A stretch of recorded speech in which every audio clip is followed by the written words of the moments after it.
welcome to Housmans. Thank you so much for joining us. And yeah, happy Bi-Visibility Month, hence this event. It's the actual day of visibility next week, I think. So we're a little bit early on that, but it's lovely to see you all here. For those who haven't been here before, Housmans is one of the oldest and last remaining radical bookshops in the UK. We're based in King's Cross. We are open in store at the moment, which is lovely. And you can also do orders online and we'll ship them out to you. However, our events program is currently entirely online, so thank you for joining us tonight. We have more talks coming up. Everything's listed on the website and you can book a ticket there. We would love to see you at more of those events. And I have to say, especially thank you to those of you who bought solidarity tickets to tonight's event. It's super important to us that we keep these events as affordable and accessible as possible. So by buying a solidarity ticket, you're helping us to do that. And also for those of you who bought a ticket plus book, the books are currently in reprint, which is incredible news. But as soon as we get more copies, we will be sending those books out to you. Tonight's event is a discussion of By the Way by Lois Shearing, and they're in conversation with Vaneet Mehta. Just as a little introduction to both of our speakers, Lo is a bi activist, freelance journalist and writer. They're based in London. And they're the founder of the Bisexual Survivors Network and the #DoBetterByUs campaign, which aim to challenge biphobia. Their writing on bisexuality has been published in The Independent, The Advocate, DIVA magazine, Gay Star News, Into and Openly. And By the Way is their first book. So we are delighted to have you with us. And Vaneet is an Indian bisexual man born and raised in Southall. He volunteers for Rainbow Films and Middlesex Pride and co-founded the Ambassadors, which is a bisexual YouTube channel with Lo. He's a writer and his work's been featured in Stonewall, The Metro, Unicorn Magazine, and The Bible Volume 2, which is an amazing anthology. And he also created the Bisexual Men Exist hashtag and is currently writing a book on bisexual men and editing a bisexual anthology with Lo. So we're really delighted to have you both with us tonight. For our audience, if you've got questions, there's a Q&A box at the bottom of your screen. We'll have a discussion and then you'll be able to pop in and ask any questions and that sort of thing. We won't be able to see you on screen because of the webinar setup. So please type your questions in the Q&A box. And if you want to have a chat with the other attendees, there's also a chat section down there. We try and keep them a little separate to make it easier to manage. If you want to tweet about the event, we are at Housmans Books. And I'll be posting links to all of the relevant information in the chat for you.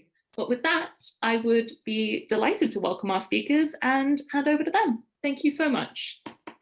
Thank you. Hi, everyone. Hi, everyone. Thanks so much for joining. Happy Bi-Visibility Month, as we've already said.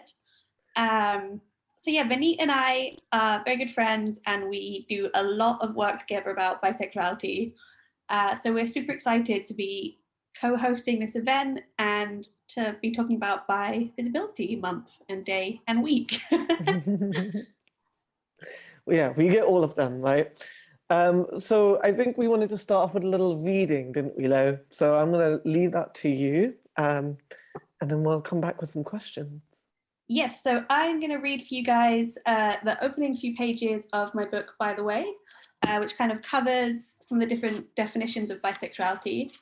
I will give you guys a heads up, as I was just talking to Vaneet about, that I've just been hit by a wave of hay fever this evening, so I'm sorry if I have to stop and kind of cough a couple of times. I think a lot of people are struggling at the moment. Anyway, so this is, By the Way, Chapter 1, Am I Bi? Unfortunately, this book can't answer that for you. No book, film, celebrity, friend, relative, or partner can answer that for you. Only you can know what's going on inside you, and even then, you might never be certain or able to label it. What this book can do, however, is arm you with the knowledge of what bisexuality is and isn't, what bisexual experiences are like, and why people choose the label bisexual. Of course, this book can't cover every bi experience or reason people call themselves bi. Those are as expansive and numerous as the bi community itself. But I'm going to try and be as varied and diverse as possible to give you the best overview I can. Lots of people, even if they've been out as bi for years, like me, still often find themselves questioning whether they are really bi or bi enough. In my 11 years of being out and interacting with the bi community, I found that this is probably the most unifying bi experience of all. The world around us isn't great at recognizing or celebrating bisexuality. Every bi person I know, and I know a lot of them, has been asked at some point in their lives if they're sure they're not actually gay or actually straight, based on their dating history. Normally, more than once. As much as I'd love it to, I doubt this book will cause a huge revolution where everyone suddenly understands and celebrates bisexuality. So if you decide that bi is the right label for you, you're probably going to come across people who don't believe in bisexuality, who tell you that they think you're probably just gay or straight, or flat out tell you that you'll pick a side eventually. I wish I could leave everyone who picks up this book with enough confidence in their bisexuality to never let those questions or dismissals get to them, but that's just not possible. Instead, I hope you find it within yourself to validate and feel assured in your own bisexuality, even if you sometimes have doubts. That's okay, we all do. So with that in mind, let's have a look at what the word bisexual actually means. Attraction to more than one gender. The definition of bisexual most widely used by bi organizations is an attraction to more than one gender. Bisexual activist quote Robin Ox is most often used to expand this definition of bisexuality. I call myself bisexual because I acknowledge that I have in myself the potential to be attracted, romantic and or sexually, to people of more than one sex and or gender, not necessarily at the same time, not necessarily in the same way, and not necessarily to the same degree. This is the definition of bisexuality that I use because I find it to be the most inclusive and malleable. Some bisexual people are always attracted to certain genders, e.g. men, women, and non-binary people, in the same way and with the same intensity. Others may be more attracted to certain genders, but less to others. Some are attracted to some genders in a sexual way, but are uninterested in pursuing romantic relationships with them, and vice versa. I think this is the best definition because it provides a welcoming space for everyone who isn't strictly monosexual, attracted to one gender. For example, women who are attracted to women and non-binary people might use this definition as opposed to, or even alongside the definition of lesbian. It can encompass agender people who are only attracted to other agender people and people of non-binary gender identities. It can be used by men who have been in romantic and sexual relationships with women and only had sexual relationships with men. There are so many different combinations and expressions of bisexuality that fit under Ox's definition, which is why so many organizations have adopted it. For example, BiNet USA, the oldest bi organization in the world, builds on Ox's description to define bisexual as a person who's enduring physical, romantic, and/or emotional attraction is to other people of various sexes and/or gender identities. Individuals may experience this attraction in differing ways and degrees over their lifetime. This definition is useful because it includes people whose attraction may change and develop over time. For example, someone who was previously only attracted to people whose gender is different from their own, i.e. a man only attracted to women, who falls in love with someone of the same gender and now only feels an attraction to them or same gender people, might call themselves bi to acknowledge the legitimacy of their previous and possibly future desires, even if they no longer feel that way. I often go through prolonged phases of only being attracted to women. When I'm out and about, I catch myself only noticing women, only thinking about women, only looking up the names of actresses in movies. This will go on until I start having an identity crisis, wondering if I'm a lesbian who's just been confused this whole time. It's usually about that time when I'll lock eyes with a soft-haired man across the cafe, or be introduced with a friend with a lot of black and white tattoos, and suddenly remember that men exist. Some people might describe a person whose attraction changes over time as fluid or queer or abrosexual. All of these can coexist with the bi label.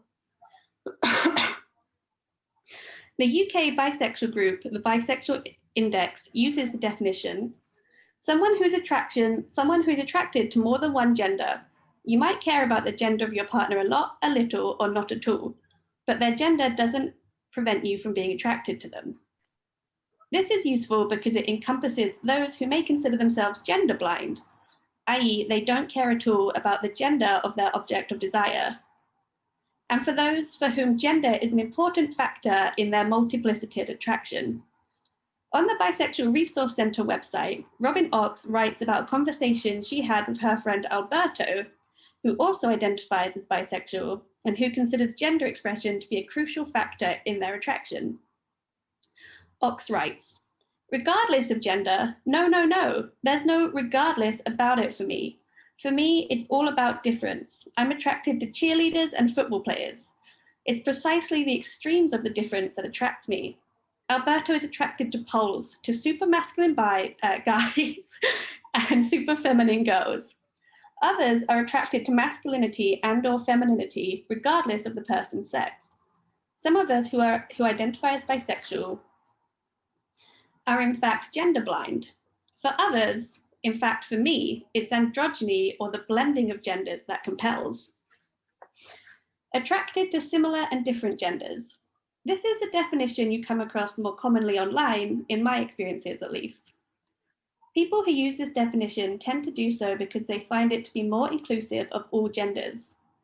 Where attracted to more than one gender might imply that there's a quantifiable amount of separate genders the person is attracted to, the similar and different gender allows room for a more fluid approach to attraction. But as the bisexual support blog biprivilege.tumblr explains, this definition may not include bisexual people who do not feel attraction to genders similar to their own. It is important to remember that bi people can be attracted to multiple genders without being attracted to people of their own gender. For example, an agender bi person might be attracted to women, bigender and gender fluid people, or a bi woman might be attracted to men and agender people. Alternatively, bisexual people also may not be attracted to people of different genders. For example, a gender fluid person may identify between male and agender and may be attracted to people of those genders, but not anyone who falls towards the female end of the gender matrix.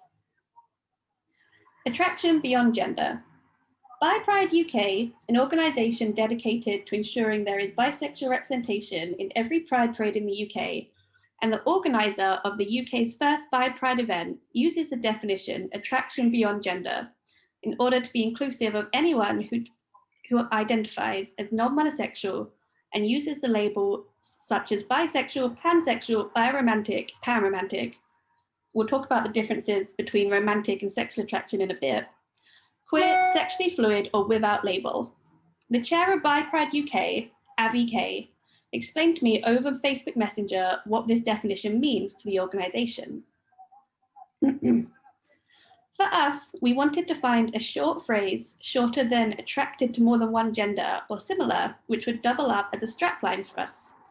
But we also needed to make sure that it was broad enough so that people who use different labels, whether bi, pan, or anything else, felt it described them without parts of the community potentially feeling included, and inclusive enough not to focus on romantic attraction to the exclusion of sexual attraction and vice versa. We recognize within this that for some people, attraction beyond gender could mean not seeing gender. Sorry, there's a very loud motorbike outside of my flat. We recognize within this that for some people, attraction beyond gender could mean not seeing gender or gender not playing a part in your attraction, which for many people isn't how they experience their identity, but we don't use the phrase to mean this. For us, it's a catch-all term, but we don't expect that it will mean everything to the same people universally. My favorite part of this explanation is that it acknowledges that no one sentence or even word will ever be able to completely capture a group of people who may overlap and intersect in the way that they experience the world, because as similar as those experiences are, they will never be exactly the same. No two multi-gender attracted people will ever experience multi-gender attraction in the same way. But as Bi Pride and other community activists know, that doesn't mean it isn't useful and important to try and bring people together through our shared experience so we can recognize, support, and perhaps most importantly, find each other. Bisexuality as freedom. To me, the word bisexual sounds like the click of my key in the front door welcoming me home. It's friendship, community, spending afternoons at BiFest, the stress and elation of helping organize pride floats. It's the anticipation of sending risky texts, the bittersweetness of unrequited crushes, the rush of relief of coming out to accepting friends. It's the hum of my old moped as I drove home from my first boyfriend's house, the taste of rum as I kissed strangers in the student union bar, and the smell of my first girlfriend's hair as she fell asleep next to me. It allows me to be multitudes and contradictions, to be attracted to men but not want to date them, to switch gender as easily as clothes, to be a walking queer cliche as often as I pass. It's an irrefutable cornerstone of who I am, and it allows me to be loved and loved in a myriad of ways. No matter what semantic definition I use, it means to be open and proud about my ability to love people of any gender. To me, bisexual means freedom. Long before I had even started to feel an attraction to anyone, poet, essay, and activist June Jordan had already put this feeling into words. In her essay on bisexuality and cultural pluralism, she writes, "Bisexuality means I am free and I am as likely to want to love a woman as I am to likely to want to love a man. And what about that? Isn't that what freedom implies? If you are free, you are not predictable and you are not controllable. To my mind, that is the keenly positive, politicizing significance of bisexual affirmation. To insist upon the equal validity of all components of social sexual complexity. If you decide that bisexual is the label you want to use, you will eventually find your own definition. It might be one of the ones explained above, or it might be one you choose for yourself. It might change over time or even regularly. It doesn't have to perfectly sum up your every desire and feeling about love and sex. In fact, I don't think a single word or explanation can." And that is the bit I'm going to read for you guys today. Thank you so much. That was really great. It was nice to really delve into the definition of bisexual, which I think is important. Yeah. So the first question I really wanted to ask you was, what was the inspiration behind writing this? I think you talk a little bit about this in the book, and I know you've talked to me about it, but I think it'd be great to talk about it in this venue. Yeah, so this is a story I've told a lot, so people, if anyone's come to other events or watched our videos, might already know this, but I grew up in a very small rural town in East Sussex, very countryside. I say town, I mean like village of nobody. But I came out as bi at 14.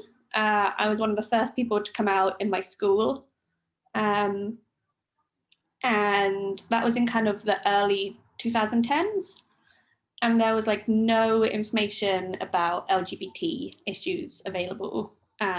There was like scraps of stuff about being gay if you were lucky, but there was absolutely nothing about being bi or trans or anything else. So like most young people who had access to the internet, that is where I got all of my information about bisexuality. A lot of it came from Tumblr, a lot of it came from YouTube, a lot of it came from weird plain text HTML blogs.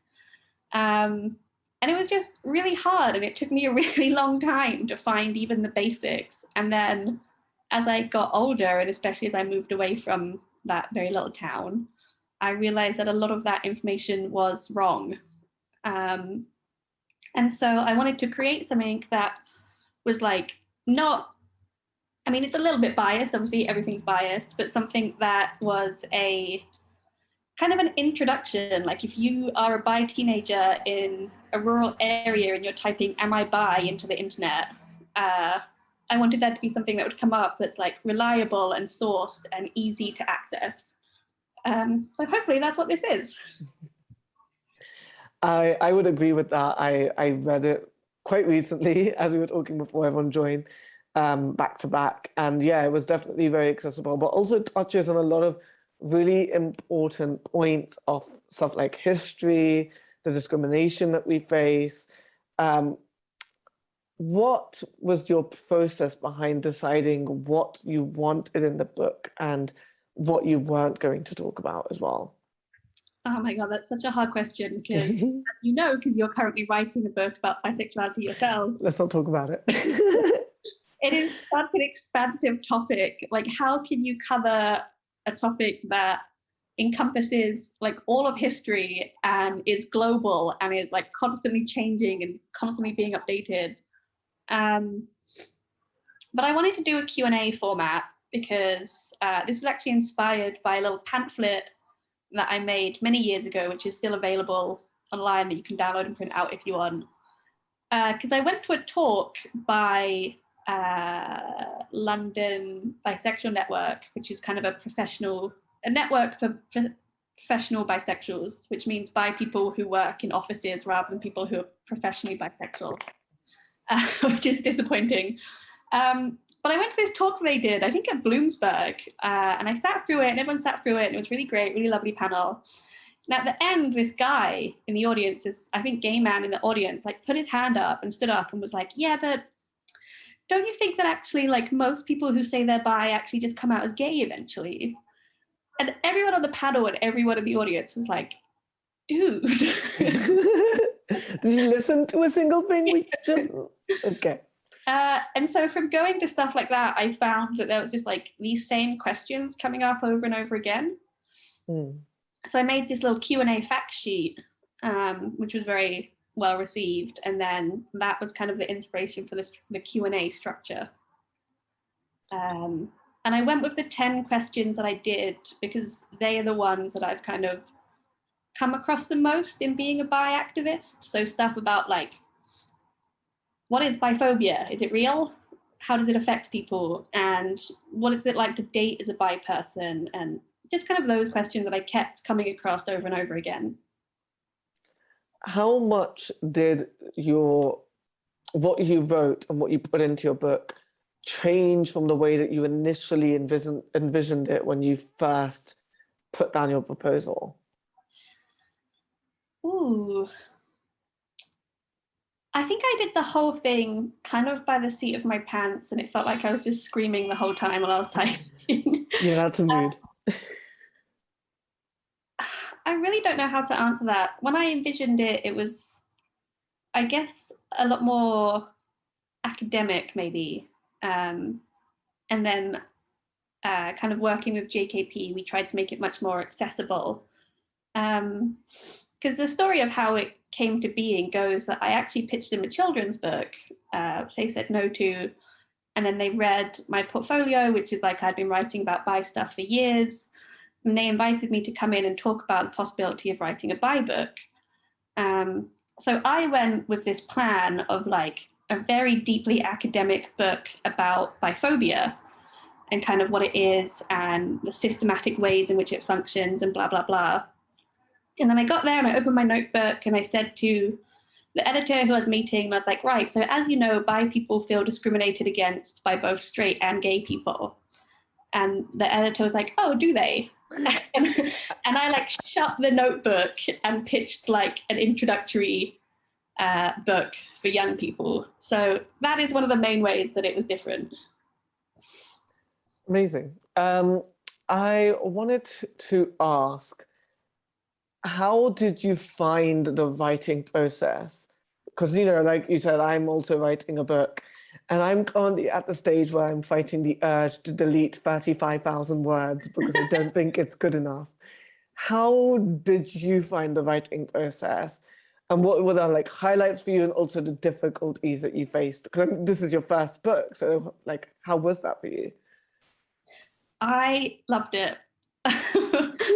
I loved every minute of it. I even loved the bits that I hated. So like yourself, I was working full time when I wrote it, and a pandemic happened. And that makes writing a lot harder. But yeah, I really, really enjoyed it. And it just felt so good to have the space to give this topic a real deep dive. Because I'd been writing about bisexuality a lot at that point, but I'd always had like 1,000-word word counts, and there's only so much you can say on a topic in 1,000 words. So to be like, right, I have this question or this thing about bisexuality that I want to write about, and really I can write as much as I want. that was awesome. I loved that. One of my simultaneous high-low points of writing was the history chapter that's in here. Was the hardest to write, but also my favorite to write, just because, as we'll discuss in a minute, like bisexual history is not easy to find. It is not accessible, which is a real problem. But I found all of these old resources, again, a lot of like plain text websites from the 90s. And I have a vivid memory of being sat in a cafe one evening after work, and I was reading Brenda Howard's obituary, which had been published by BiNet USA. And I was like full on crying in a Starbucks. So there's a lot of like those kind of experiences. I think the way that it made me feel so much more connected to this like community that just stretches back so far and has been doing so much was like, oh man, it was amazing. Yeah, because I know we've spoken about this before, and I was saying to you that I was writing the age chapter, which was incredibly enlightening, but also very harrowing to read and to write. And it was just like, well, this is a fun Sunday afternoon. Is there anything that didn't make the cut or you didn't put in the book? And yeah, you know what question I'm going to ask, that you would put in if you had the chance to rewrite it? That's such a good question.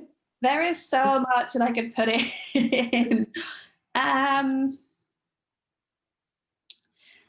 Oh, I have a spicy take that I didn't put in, which is that there's a lot of talk about there not being male bi leaders in the bi community, which is a big problem. And we need more out bi men, and we need to make that easier for bi men to come out. But I don't necessarily think that it's a bad thing for the majority of like leaders in the bi community to be women. And I think actually the bi community is one of the very few spaces where the majority of like leaders are women.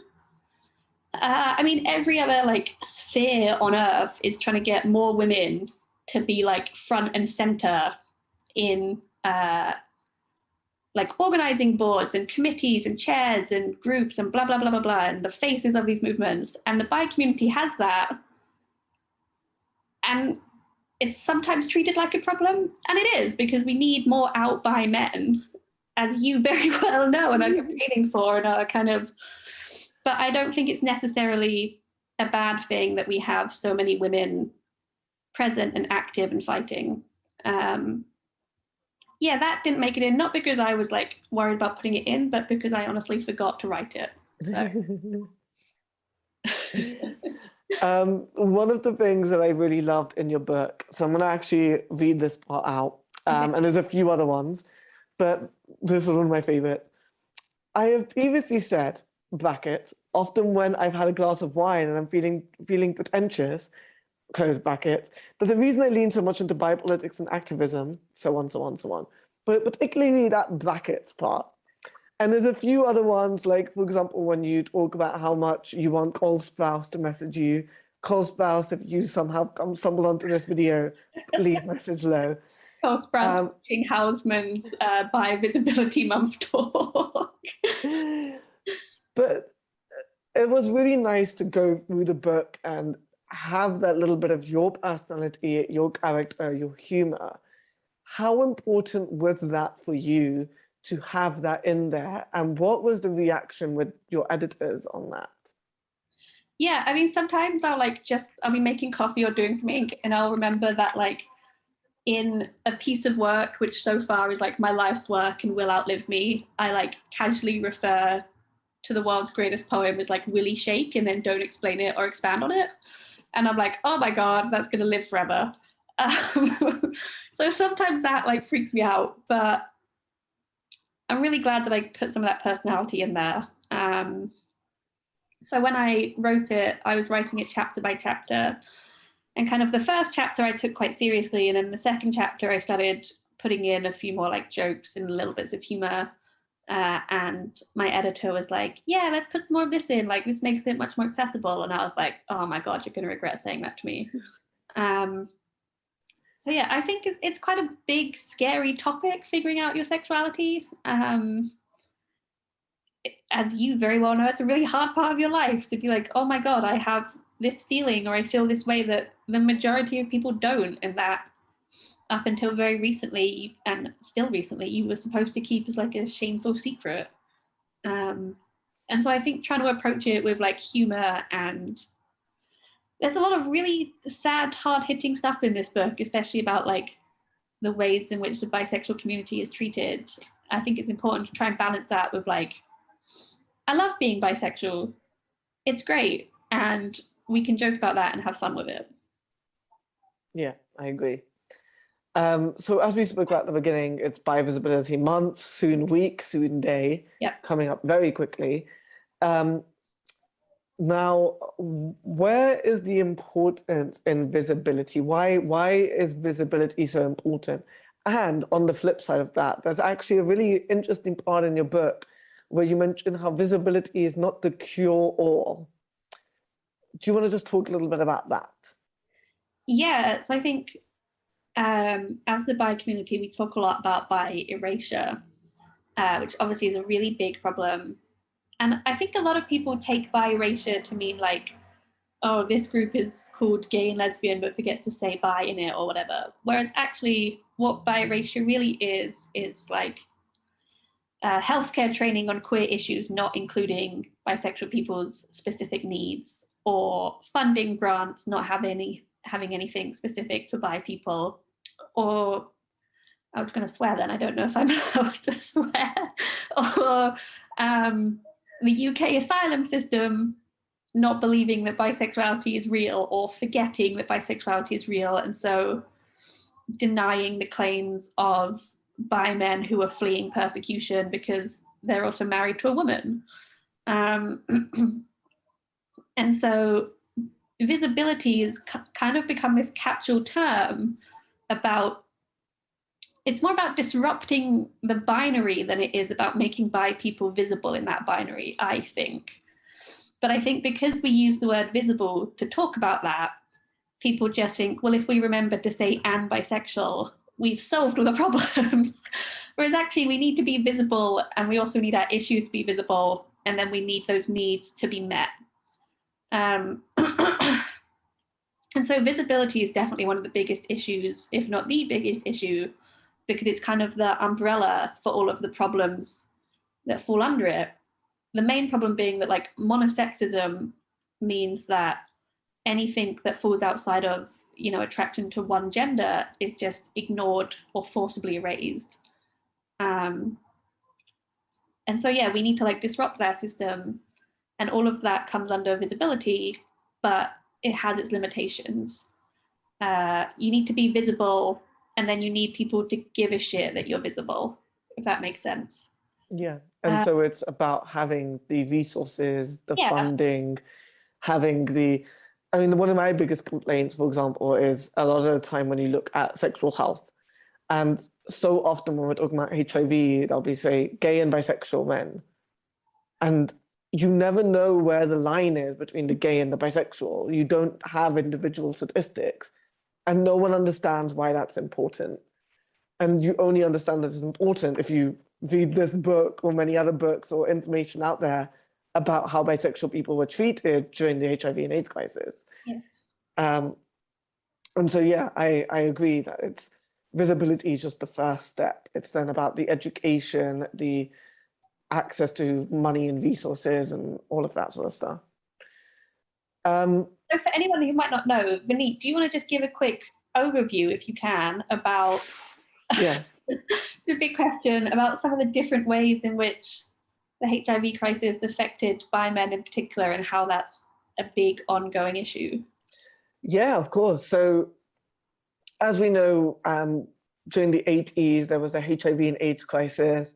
A lot of people unfortunately lost their life during this crisis because of the way that basically governments just didn't care about what was going on, because it mainly affected gay people. We were just all seen as gay. And what happened during this time was bisexual people finally got the limelight shown on them. And it was not the limelight that we needed. It's like, we finally got visibility. Actually, let's turn it off. And we started hitting headlines for the first time in ever, but it was trying to paint us as basically a vector of disease. So there was a very famous headline, which is AIDS spectre, I think it's like AIDS spectre, a crisis towards women, something like that. I can't remember the exact line now. Say it's famous, then forget the line, classic me. But the point of that headline and the whole article was talking about how AIDS and HIV, which is specifically a gay cancer, it's specifically a disease within the gay community, is being spread to straight people because of bisexual people who sleep with both communities and are basically where all of the stereotypes first started coming from, essentially. It's probably not, but it definitely exacerbated it.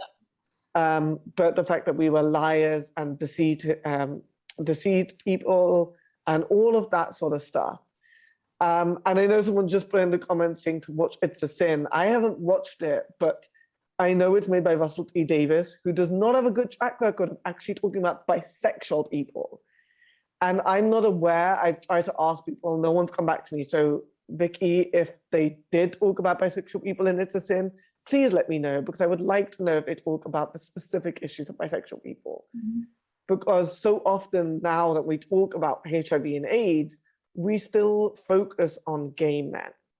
And we don't focus on the fact that bisexual people do not access resources and do not access clinics and stuff like that. What little information we do have shows that they do not access this stuff because of the fact that there is so much biphobia and so much monosexism in society that they don't feel like they can come out, and therefore they don't go into these spaces where the information is readily available, because so much of this information is targeted towards LGBTQ+ community, where bisexual people aren't accessing those communities.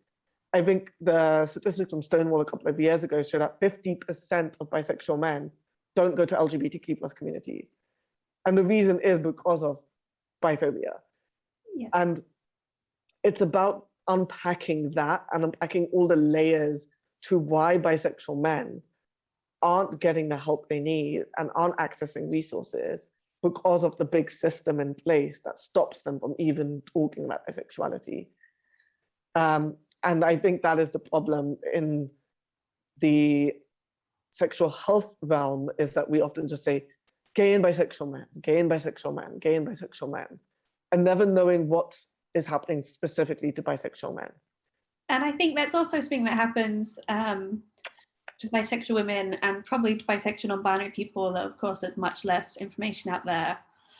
When like health information is put out for lesbian and bisexual women, it's very cis-sexist. My lisp does not make that easy to say. And it's also very monosexist in that, you know, a lot of it will be about like, okay, well, women who have sex with women, you know, need to worry less about, you know, certain STDs or pregnancy or blah, blah, blah, blah, blah, where actually, you know, bisexual women, bisexual cis women still have a lot of those issues. And, you know, it's so again, it's about the visibility of our separate issues and experiences to gay people. But going back to visibility, I think it's Sean Fay who said this. Very great discussion about visibility for the trans community, because obviously, especially in the UK right now, the trans community is very hyper visible, but not in a good way. And I think that's kind of what happened to bisexuality in the 80s during the HIV crisis and the early 90s, is that the bi community had started to become visible. The first bi groups were being formed, the first kind of bi politics and activism was happening. And then the HIV crisis hit, and suddenly bi men in particular became hyper visible, but in a way that was very harmful and very damaging. So I personally think, I love Bi Visibility Month week and day, and I'm glad we have it. But I think there's a lot of limitations to the concept of visibility as a be all and end all of like our activism. Yeah, I totally agree. I think it's a lot of like the thing that I really loved about your book is you also spoke about Bi Health Awareness Month and talking about how while visibility is important, we need to actually be talking about the issues, which is honestly what I do during Bi Visibility Weekday Month anyway. I'm like, hey, visibility, this is why, this is all the problems that we don't talk about that we need to talk about. Like, and the problem is because people don't care about bi people and we're not visible enough for anyone to care about these issues. And yeah, talking about bi health, I mean, you spoke a lot about that in your book about the issues of bi health. So maybe we can just talk a little bit about that for a moment. Yeah, and then we should jump to some questions in a minute. Yes. Yeah, I mean, I don't know about you, but I often find that media places will approach me and be like, can you write this fluffy article about bi visibility? And I'll be like, no, I'm going to write about how bi women face much higher rates of sexual violence.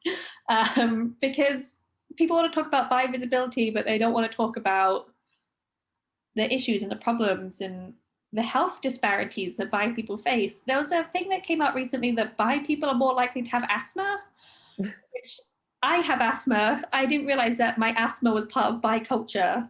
But like bi people are more likely to have cancer. Bi people are and it's because, or there's a correlation between like bi people are much more likely to live in poverty than gay or straight people. And if you live in poverty, you have way more health issues. And bi people are more likely to suffer from addiction or to smoke or to drink. And if you suffer from addiction, you have more health issues. And if, you know, and I do a lot of work in survivor advocacy, and, you know, survivors are more likely to be addicts and addicts are more likely to be survivors, and both of those groups are more likely to be bi.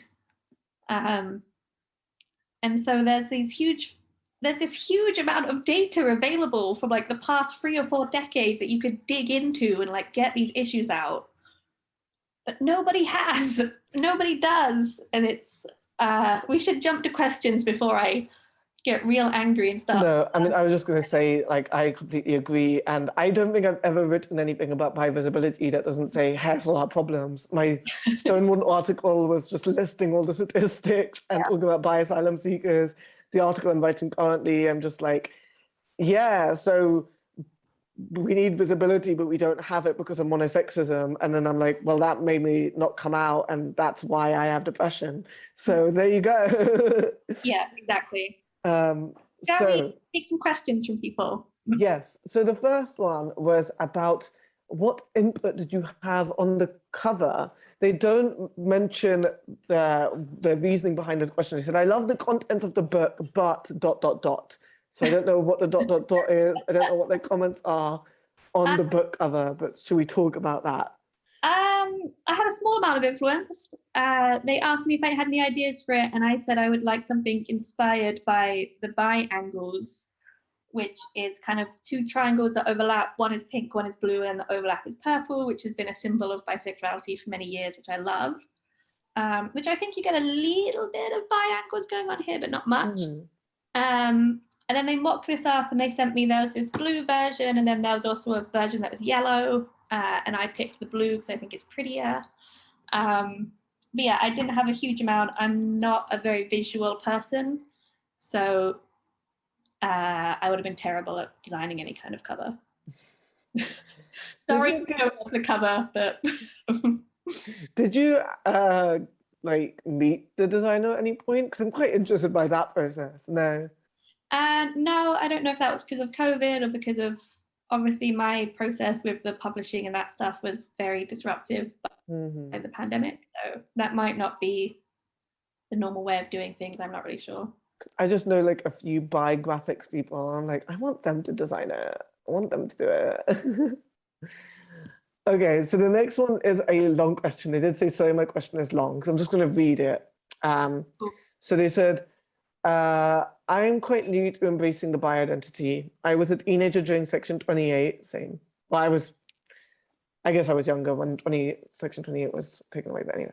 And the amount of information about non-heterosexual identities was very hard to come by. I think I was aware I was bi from a teen, but only explored heterosexual connections as that was the easiest option.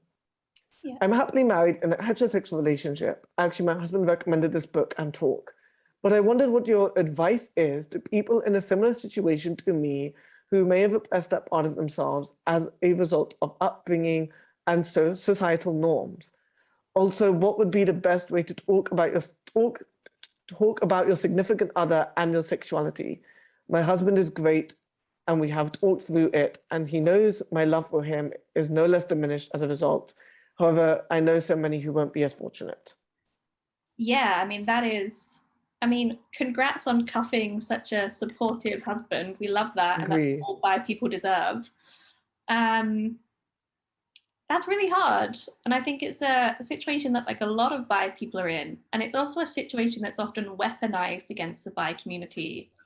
I see a lot of biphobic people in the gay and lesbian community often quoting stats that like 80% of bi people end up in straight marriages, which A is bullshit, and B is a statistic from like the 90s. So I'm sure it's quite different now, given how much we've moved on from where like the queer community was in the 90s. But also, being in a different gender relationship is an expression of bisexuality. Something that I'm very passionate about is people who say like, oh, they're experimenting with being bisexual when they mean like they're experimenting with the same genders. Because I'm like, no, it's been so long since I've like dated a man that if I go out and kiss one in a bar, that's me experimenting with bisexuality, you know? But yeah, it can feel really hard to feel connected to the bi community. I don't have as much experience of it, but I was in a relationship with a man for like 5 years when I was younger, and especially when I was like coming out, I was in that relationship.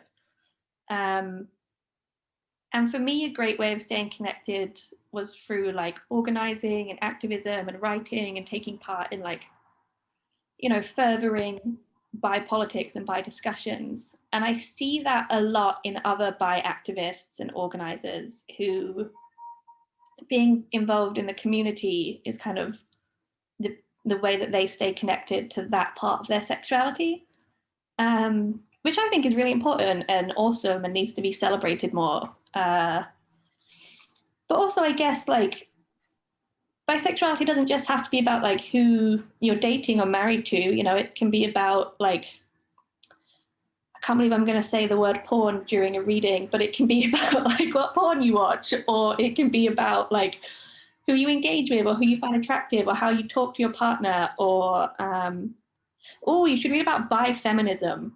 Robin Ox is a great place to start. There's a little bit in here, but that's about like structuring your relationships in a way that you know that they'd be the same regardless of like the gender of your partner. That's a really great way of engaging.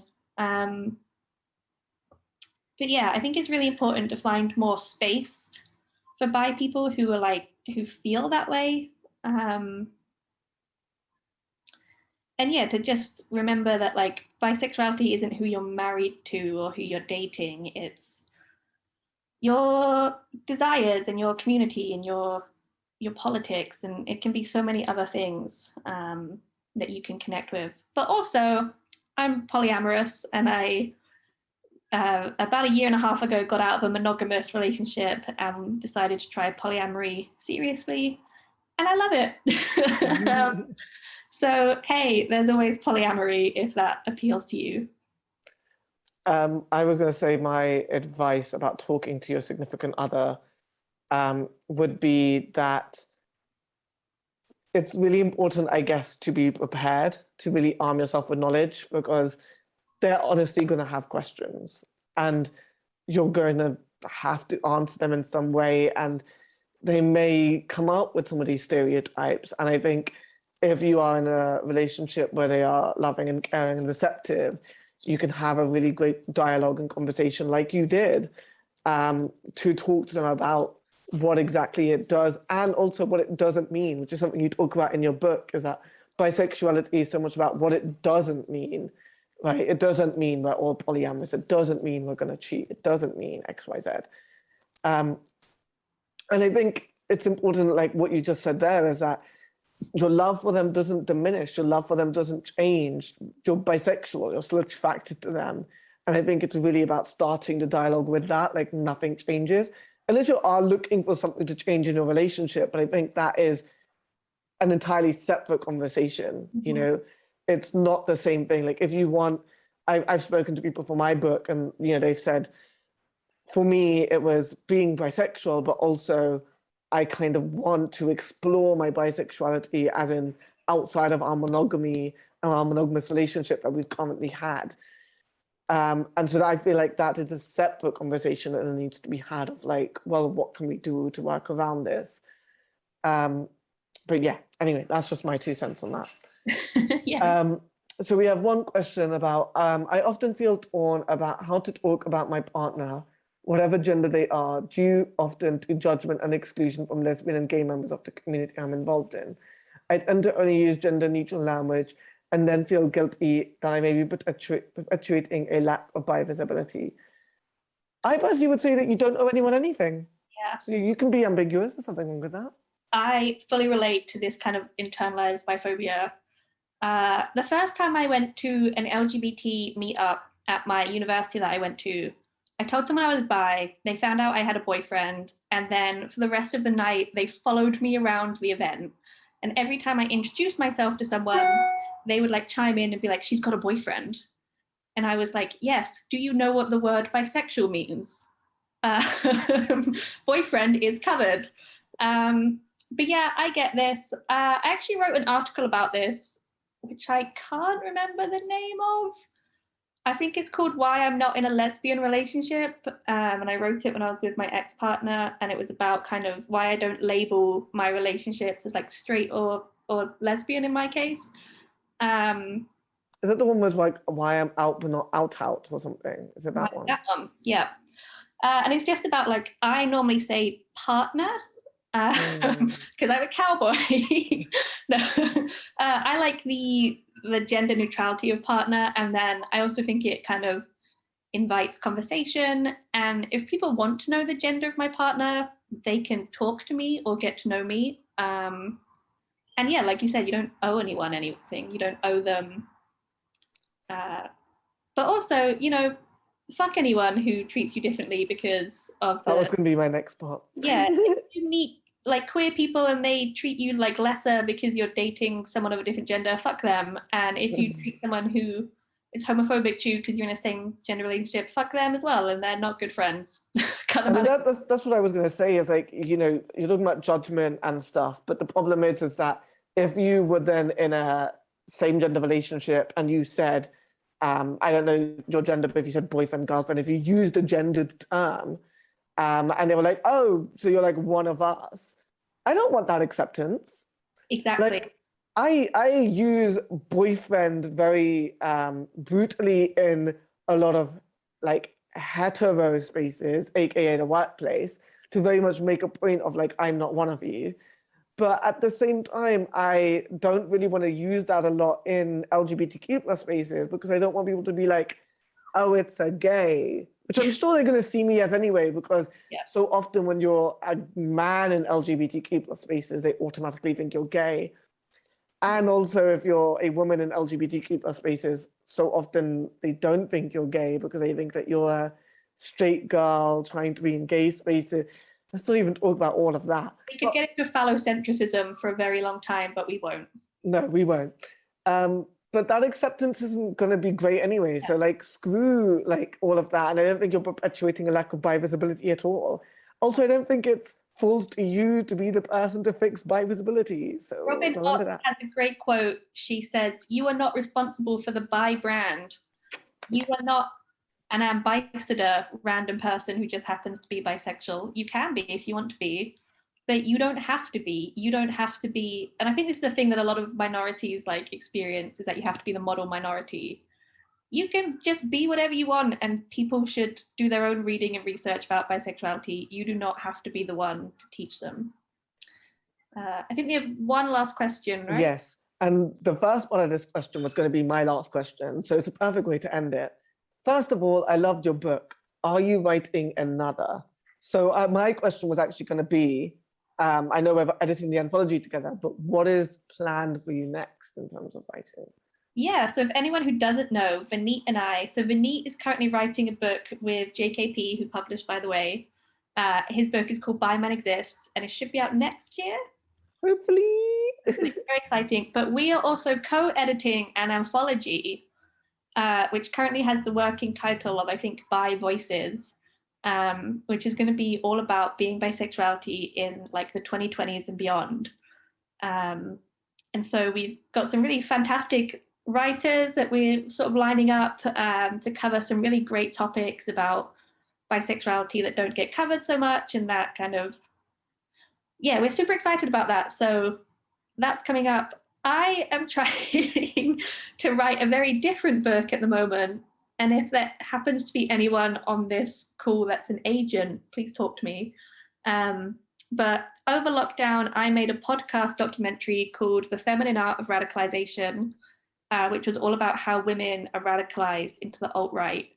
And I loved it, and it was, please give it a listen.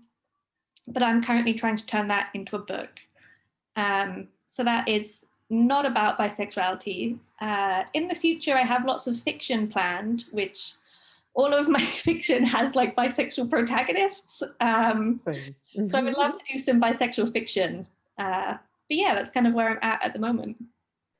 And then the actual question and last question, so they said, and my real question is, when I finished your book, I felt two things. The first was this amazing sense of enlightenment regarding the wider history of my sexuality and what other struggles and experiences other bi people might have gone through. The other feeling was sadness. I had never really considered how much biphobia I had actually experienced in my life. Do you want your readers to feel hopeful at the end of your book? Do you feel hopeful that one day bi people won't experience so much bi-erasure or biphobia? I do feel, I'm sorry that you were sad at the end. That was not my intention of the book. I do feel hopeful. I think, I talk about this quite a lot, but I see a lot of young people, and I say that as if I'm not in my mid-20s, but I see a lot of hashtag teens, like online or whatever. And oh my God, they are so well-read and enlightened and aware of themselves in a way that like I'm only just becoming now in my like 20s. And that gives me so much hope for the future. They are doing crazy cool things, making up these new terms, like organizing in new ways, creating just insane amounts of content. So that gives me like a lot of hope for the future. I'm a massive pessimist, and I've also done way too much research recently about radicalization, and I worry a lot about the future in general of queer rights, especially kind of with the rising alt-right and the issue around trans visibility and trans rights in the UK. And I think the queer community is about to be plunged into a struggle that we are currently not very prepared for, because there's not a huge amount of queer unity right now. And I think we're going to need it in the next few years. So that's the depressing part of that answer. But the good part is I feel like that's a reactionary movement. And it's a reactionary movement because we are like making a lot of progress. The queer community is making a lot of progress, and bi people are making a lot of progress. We make up, by most like statistics, over half of the queer community is bi. And we're kind of like waking up and being like, hang on a second, why are we still treated like shit? So yeah, I think there's a lot of struggle ahead, and it's been a lot of slow progress. But I do feel hopeful, and I think eventually we will get to a place where bi people face less biphobia and less exclusion. But we need allies. And that's kind of the main thing, is that when you're fighting on all sides, you can't get a foothold. And I think that's something we're struggling with at the moment. Vaneet, what do you feel about the future of the bi community? I agree, honestly. I think, you know, I understand where that person is coming from. I read it, and obviously, you know, you have the chapter where it's like literally all of the awful stats. You know, you have the bi-erasure in law, the intersectionality, and then you have like, oh, what issues do bi people face? And it's like, the physical outcomes, the sexual health outcomes, the mental health outcomes, asylum, homelessness, and it's like, it's a lot. But then you get to chapter 10, and chapter 10 filled me with so much hope, and also made me think of like all of the things that are happening recently, you know, just after this book. Bi-Pride UK, we're talking about funding in here. Bi-Pride UK just got that unlimited funding that we asked for. Like, it's exactly what we need. Like, if you don't know, go search up Bi-Pride UK. They just basically got, I think it was on Tesco, was just like a sort of blank check signed away of just like, you could get as much money as they needed. By allied goes. Yeah, and it's just like, even myself, I've seen so much of the bi community getting a foothold. People are actually taking notice of us.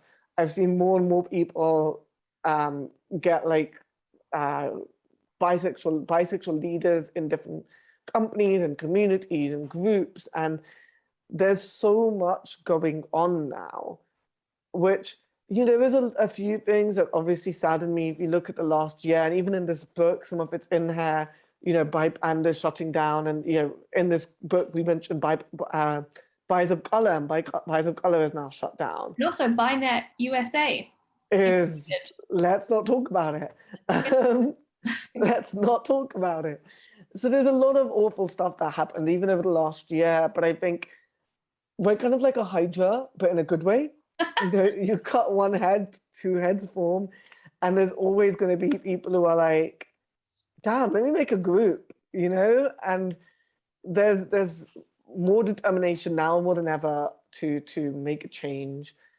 And I think we're seeing that. We're seeing the community come together. Even if mainstream places don't take notice, we're still doing stuff. We're still helping people. Even just like, I don't want to toot my own horn, but even like me doing #bisexual men exist. I saw so many people come out. I saw so many people like gain platforms on the back of it. You know, like I don't love to like take credit, but I was talking to Blizz Bear, who is like a massive bisexual Twitch streamer now. But back when I did the hashtag, they didn't have much of a platform, and now he does. And it's incredible. And I'm like, I'm not taking credit because you're putting in tons and tons of hard work. That is all you, baby. But I'm glad that I like helped facilitate that in some way to like put you in the spotlight for that one moment and like get you to the place where you're like, you know what, I'm going to do this thing and put in all this hard work and look how it's paying off. Like, and I'm just like, I love this. And I think in a roundabout way, and of me just babbling on, I definitely feel hopeful that the community is doing more and putting in more work and actually reaping the benefits from it. I think as well, just to add on that very finally, the queer community in general, I mean, at least definitely in the UK, we've been seeing this trend over the last year, is finally starting to move away from pinkwashing and corporate events, and is kind of the backlash against Pride in London is a great example of that. And there have been lots of kind of grassroots events springing up in place of what were corporate events, or grassroots events springing up kind of in protest of like the corporatization of Pride and of kind of queer activism in general has been kind of very co-opted, and people are finally pushing back against that. And the bi community is great at grassroots events because it's all we've had. We have never had the amount of funding that other, you know, that maybe some of the other parts of the LGBT community have enjoyed for the past decade or so, not much longer than that.